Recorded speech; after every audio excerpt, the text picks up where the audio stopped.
بسم الله الرحمن الرحيم. عن أبي سعيد رضي الله تعالى عنه قال قال رسول الله صلى الله تعالى عليه وسلم: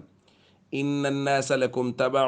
وإن رجالا يأتونكم من أقطار الأرضين يتفقهون في الدين، فإذا أتوكم فاستوصوا بهم خيرا. رواہ ترمذی۔ نبی کریم صلی اللہ علیہ وسلم نے صحابہ کرام سے فرمایا، لوگ تمہارے تابع رہیں گے، یعنی تمہارے پیچھے چلیں گے دین کے معاملے میں، اور کچھ لوگ تمہارے پاس زمین کے گوشہ گوشہ سے علم دین حاصل کرنے کے لیے آئیں گے،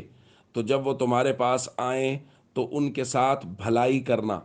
فاستوصوا بہم خیرا، نبی پاک صلی اللہ علیہ وسلم نے فرمایا، میں محمد صلی اللہ علیہ وسلم سے ان لوگوں کے بارے میں خیر کی وصیت لے لو۔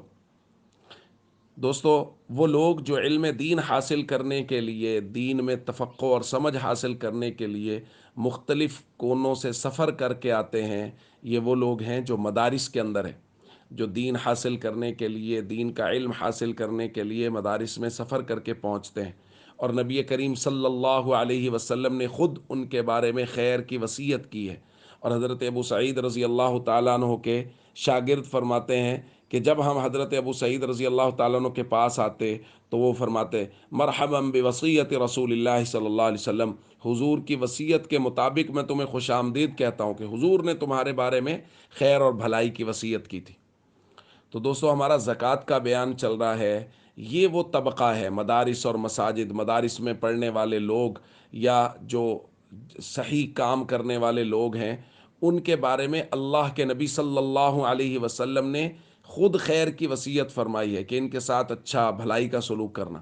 اس لیے اپنی زکوٰۃ کا حساب کرتے ہوئے اور زکوٰۃ ادا کرتے ہوئے مدارس کو ضرور یاد رکھیے۔ آج کل بہت بڑا پروپیگنڈا کیا جا رہا ہے۔ اگر زکوٰۃ ادا کرنی ہے، اللہ نے صاحب نصاب بنایا ہے، تو مدارس کو زکوٰۃ دیجیے، اور اگر آپ صاحب نصاب نہیں ہیں تو پھر اپنی دعاؤں میں، خیر اور بھلائی کی باتوں میں، کہ مدارس کے بارے میں اچھے خیالات کا اظہار کرنا، یہ بھی ان کے ساتھ جو خیر کی بھلائی کی وصیت نبی کریم صلی اللہ علیہ وسلم نے کی ہے، اس میں شامل ہے۔ تو اس لیے مدارس کے بارے میں ہمیشہ اچھے خیالات کا اظہار کرنا، ان کے لیے دعائیں کرنا، اور اگر ممکن ہو تو ان کے ساتھ تعاون کرنا، زکوٰۃ کا حساب کریں، نصاب بنائیں تو زکوٰۃ میں مدارس کو یاد رکھنا، کیونکہ نبی کریم صلی اللہ علیہ وسلم نے اس طبقہ کے لیے خیر کی وصیت خود فرمائی ہے۔